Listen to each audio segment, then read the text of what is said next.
Hi, I'm Randy Reed. It's todayinlighting.com. Wednesday, 15 October. We're sponsored by Kasambi, the lighting OS that sets the standard for wireless control. If you enjoy Today in Lighting, please hit the like button. Here are the stories making news. Our celebrity shout out this morning goes to Donny Wall. Yesterday was his birthday. Maybe it's his 39th or 40th. I don't know, but happy birthday, Donny. Okay, later today we're going to have breaking news about 10:30 Eastern. So be sure and check the Edison report for that article, which we posted at exactly 10:30 Eastern.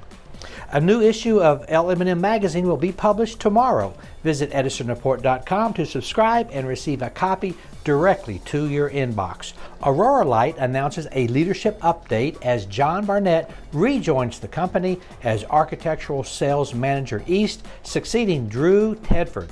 Barnett brings extensive industry experience to support markets east of the Mississippi. Read more at edisonreport.com. Today is the last day for early bird pricing for the Business of Light workshop with Justin Smith, taking place 13 November at Lutron NYC Global Experience Center. Learn to communicate your value, set clear expectations for fees, and position yourself as a high-value consultant. Learn more at designinglighting.com. And yesterday, the Dow was up 202 points. NASDAQ dropped 173. Acuity was up $2.95, just shy of their all-time high. That's it. Go light up the world. Have a great day. Pray for peace.